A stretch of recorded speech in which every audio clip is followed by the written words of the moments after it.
Welcome to Democracy Now!, democracynow.org, The War and Peace Report. I'm Amy Goodman.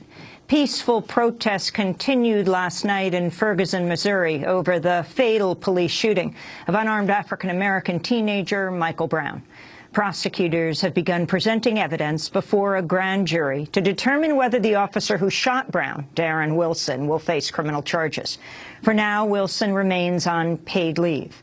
On Wednesday, Attorney General Eric Holder visited Ferguson and met with Brown's parents amidst an ongoing federal probe into possible violations of civil rights. My hope also is that through the trip that I'm making out here today, and by stressing the importance of and the way in which this investigation is going, that hopefully will have a calming influence on the area.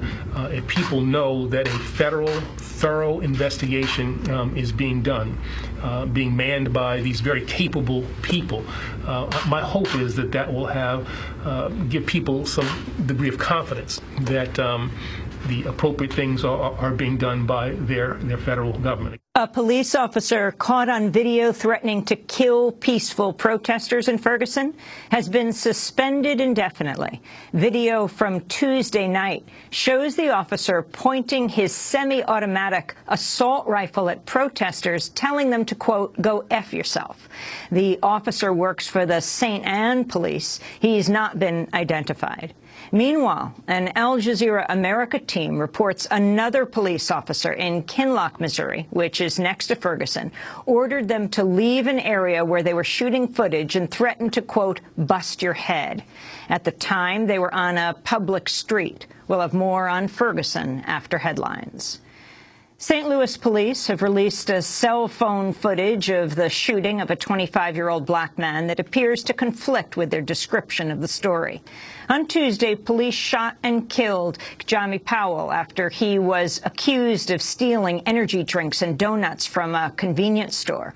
Police Chief Sam Dotson said Powell had been shot 3 or 4 feet from the officers after brandishing a knife in an overhand grip and refusing repeated orders to drop it.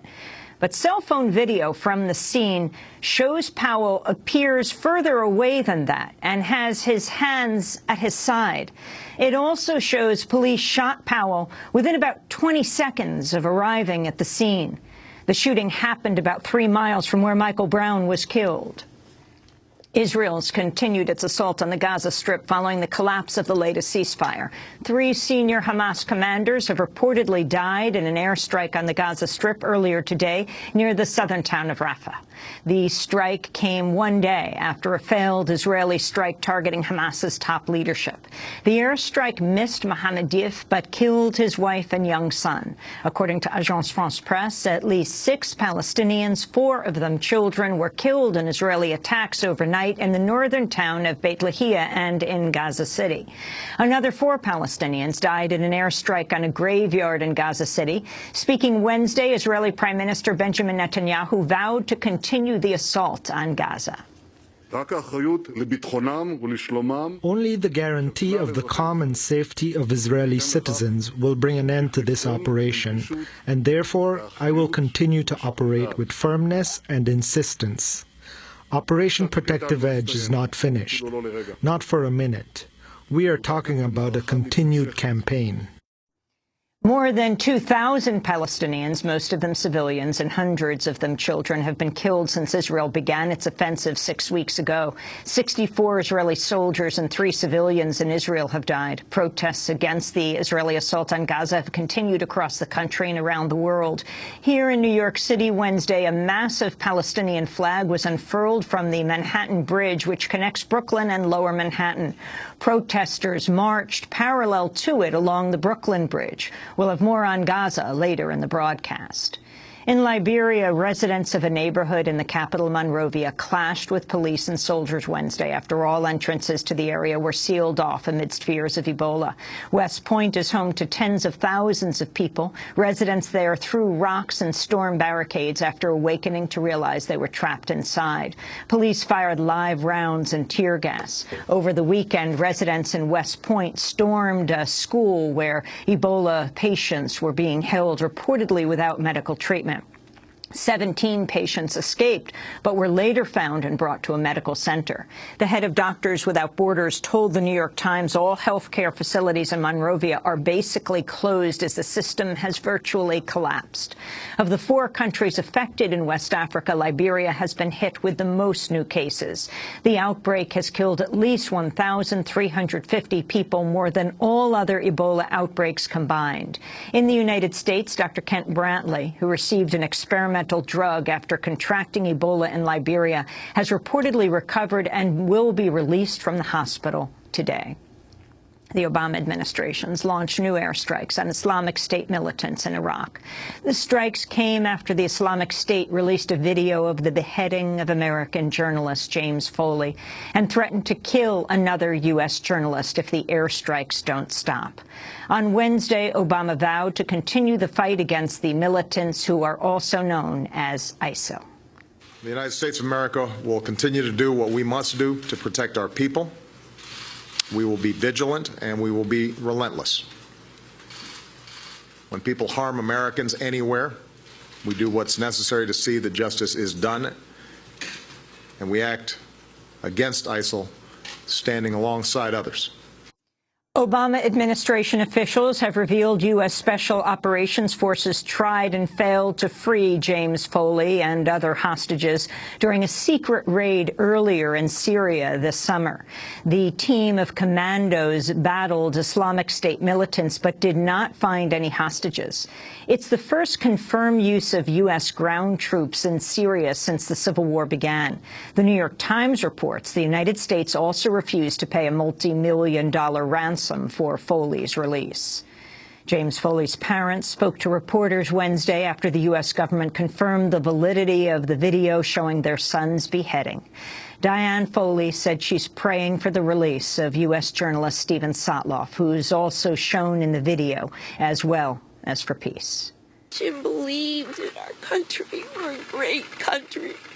Jim was a great American, and he believed in the very best of our country. So I just pray that as a country we can come together and help there be peace in earth. Just pray for that. And we pray that somehow Stephen and the others might be spared. It's unclear exactly how many American captives are being held by Islamic militants in Syria. Sharif Mansour of the Committee to Protect Journalists said over the past 3 years, Syria has consistently been the most dangerous place for journalists, with 69 killed covering the conflict. There are more than 80 cases of kidnaps that we know. Many of those kidnappings were not public, were hard to track, but at least there are 20 right now that we know are kidnapped in Syria, including foreign and local journalists, many of whom in ISIS or Islamic State custody. The United Nations has launched a massive relief effort aimed at reaching 500,000 people displaced by the advance of Islamic State militants in northern Iraq. Edward Colt, spokesperson for the UN Refugee Agency, said many are in need.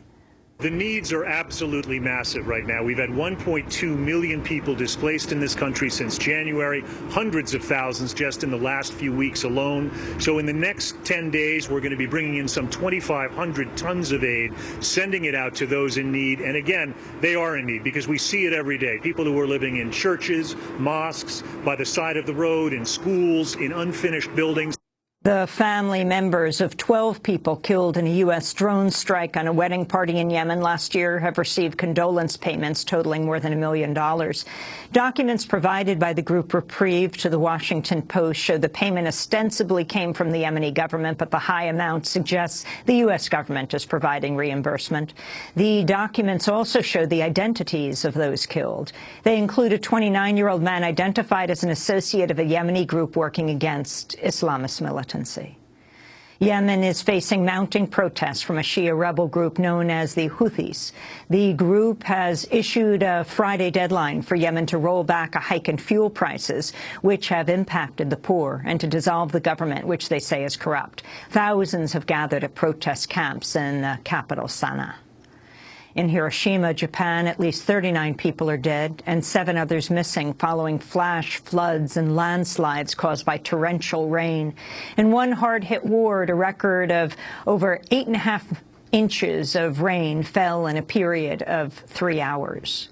In Egypt, a leading activist and blogger has launched a hunger strike to protest his 3rd imprisonment since the start of the 2011 revolution.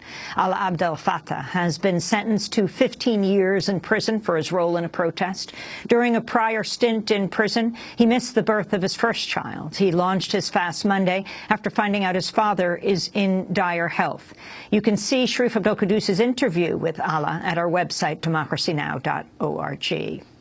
In Afghanistan, the Attorney General has ordered the expulsion of New York Times correspondent Matthew Rosenberg after he published an article on the country's political crisis. With 2 candidates claiming victory in the presidential race, Rosenberg reported top Afghan officials are considering forming an interim government, an act that would amount to a coup. Speaking Wednesday in Kabul, Rosenberg said Afghan authorities first ordered him to remain in the country, then ordered him to leave.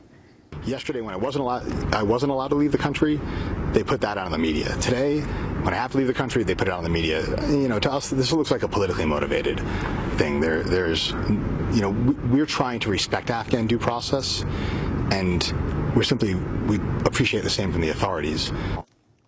Thousands rallied in Dublin, Ireland to protest anti-choice laws after a teenage rape victim was denied an abortion and forced to undergo a C-section. The woman, who's not been named, said she first sought an abortion when she was 8 weeks pregnant, but the state deliberately delayed her case. She reported being suicidal, went on a hunger strike, and was ultimately forced to deliver prematurely at 25 weeks. Ireland softened its ban on abortion last year following the death of Savita Halappanavar, who died from an infection after being denied an abortion. While abortion's now allowed if a woman's life is in danger, including from suicide, critics say the new rules are complex and may be nearly impossible to navigate. Argentina has floated a new plan to repay its creditors domestically and avoid the jurisdiction of a U.S. court, which sent the country into default. A U.S. judge blocked Argentina from making any repayments without also repaying vulture funds led by billionaire Paul Singer. The firms have demanded full repayment after buying Argentina's debt for bargain prices after its financial crisis. The Argentine government has sent its Congress a bill to service the debt through its own central bank instead of through the Bank of New York Mellon. And Bank of America has agreed to pay nearly $17 billion to settle a probe over its sale of toxic mortgage-backed securities that fueled the financial crisis. It's the largest corporate settlement with the federal government in U.S. history. And those are some of the headlines. This is Democracy Now!, democracynow.org, The War and Peace Report. I'm Amy Goodman. And I'm Juan Gonzalez. Welcome to all of our listeners and viewers around the country and around the world.